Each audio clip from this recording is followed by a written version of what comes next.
Alam mo ba na halos isa sa bawat 3 Pilipino ay may high blood pressure o alta presyon kahit yung iba hindi pa nila alam? Isipin mo to, normal kang naglalakad papuntang trabaho pero bigla kang nahilo, nanlabo ang paningin at parang sumisikip ang dibdib mo. Baka hindi mo lang alam, mataas na pala ang presyon mo. Sa video na ito, pag-uusapan natin kung paano maiiwasan ang pagkakaroon ng high blood pressure, ang tahimik pero delikadong kalaban ng ating kalusugan.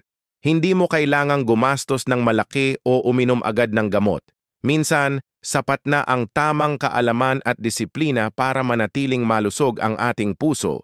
Ang high blood pressure ay nangyayari kapag masyadong malakas ang puwersa ng dugo sa ating mga ugat.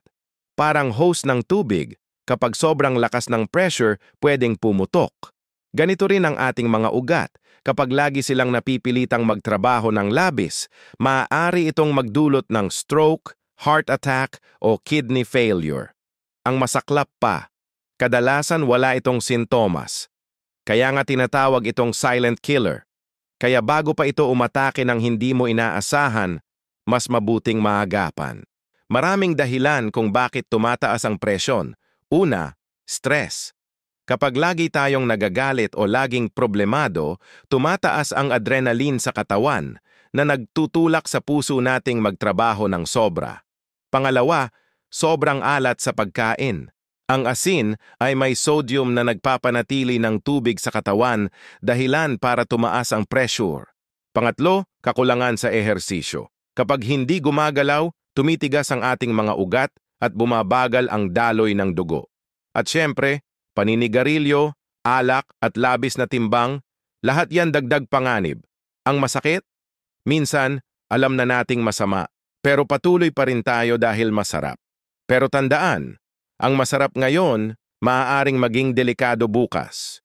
Ngayon, paano natin maiiwasan ang high blood? Una, bawasan ang asin.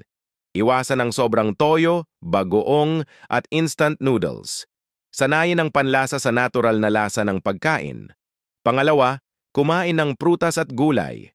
Lalo na yung mayaman sa potassium gaya ng saging, kamote at malunggay. Nakakatulong yan upang ibalanse ang sodium sa katawan. Pangatlo, mag-ehersisyo araw-araw. Kahit simpleng 30 minutong lakad lang, malaking tulong na para lumakas ang sirkulasyon ng dugo. Pang-apat, iwasan ang alak at paninigarilyo. Parehong nagpapahina sa ating mga ugat at nagpapabilis sa pagtanda ng puso. Panglima, matulog ng sapat. Kapag kulang sa tulog, laging pagod ang katawan at tumataas ang stress hormones. At pang-anim, alagaan ang isipan. Magdasal, mag-relax, makipag-usap sa pamilya o kaibigan. Dahil kung payapa ang loob, payapa rin ang tibok ng puso. Marami na ang nawala ng buhay dahil hindi nila sineryoso ang simpleng taas ng presyon. Yung iba, bigla na lang inatake, hindi na nagising o tuluyang naparalisa. Pero kung maagapan mo ngayon, pwede mo pang baguhin ang takbo ng buhay mo. Huwag hintayin na magsisi ka sa huli. Ang pag-iingat ay hindi kailanman sayang. Kaya kaibigan, alagaan mo ang iyong puso. Ang bawat tibok nito ay paalala na may isa pang araw kang nabubuhay. Gamitin mo ito para maging mas malusog at mas masaya. Maraming salamat sa panonood at laging tandaan, ang kalusugan ay yaman na dapat pangalagaan higit sa anumang kayamanan. Kung nagustuhan mo ang video na ito at may natutunan ka, huwag kalimutang pindutin ang like button ng video na ito at mag-subscribe na rin